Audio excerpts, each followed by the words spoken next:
আসসালামু আলাইকুম। Dolly's kitchen easy রেসিপিতে সবাইকে স্বাগত। আপনারা কেমন আছেন?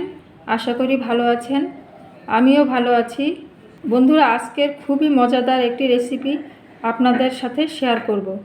বন্ধুরা, আজকের আমি শুটকি ও চিংড়ি মাছ দিয়ে কচুরলতি রান্না করব। বন্ধুরা দেখুন, আমি কচুরলতিগুলো সুন্দর করে কেটে ধুয়ে নিয়েছি। বন্ধুরা, আমার কড়াই গরম হয়ে গেছে। এখন আমি পরিমাণ মতো তেল দিয়ে দেব। পরিমাণ মতো পেঁয়াজ কুচি দিয়ে দেব।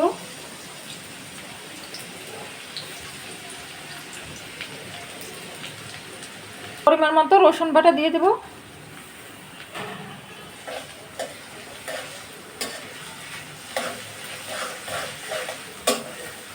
এখন আমি পেঁয়াজ আর রসুনটা ভালো মতো ভেজে নেব।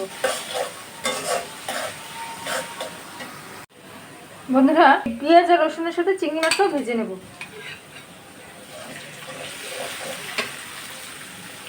সাথে সামান্য লবণ দিয়ে দেব।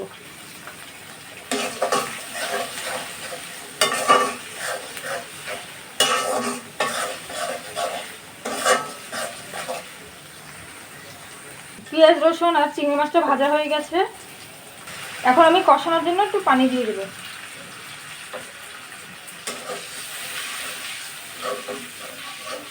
বন্ধুরা, আমি এখন দিয়ে দেব 1 চামচ হলুদের গুঁড়া, 2 চামচ মরিচের গুঁড়া, 1.5 চামচ ধনিয়ার গুঁড়া আর স্বাদ মতো লবণ দিয়ে দেব।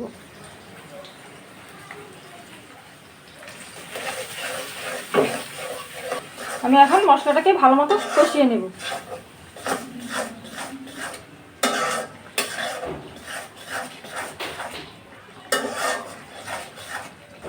বন্ধুরা, এর সাথে আমি 2-3টা শীতল শুটকি দিয়ে দেব।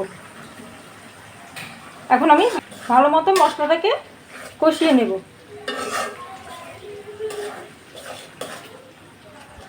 মশলা কষানো হয়ে গেছে। এখন আমি কচুরলতিগুলো দিয়ে দেব। এখন আমি কচুরলতিটা ভালো মতো মশলার সাথে মিশিয়ে দেব।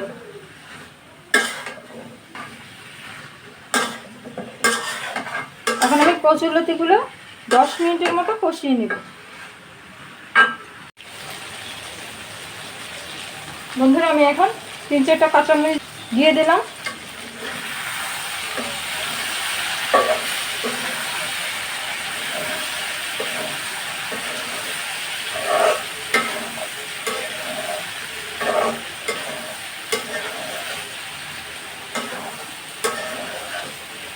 বন্ধুরা, আমি 10 মিনিট কষিয়ে নিয়েছি লতিটাকে। এখন আমি পরিমাণ মতো পানি দিয়ে দেব।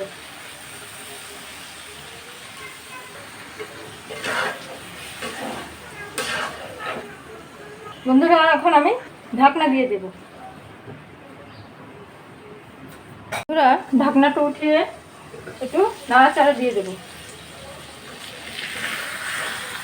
হালকা করে নাড়াচাড়া দিতে হবে, না হয় লতিগুলো ভেঙে যাবে।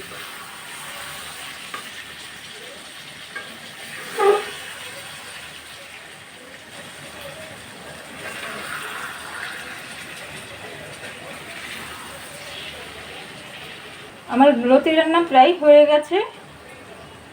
আর একটু ঝোলটা শুকালেই আমি নামিয়ে নেব। বন্ধুরা, আমার লতি রান্না হয়ে গেছে। চুলোটা নিভিয়ে দেব। বন্ধুরা, আমার শুটকি ও চিংড়ি মাছ দিয়ে লতি রান্না করা হয়ে গেছে। লতিতে প্রচুর পরিমাণে আয়রন আছে।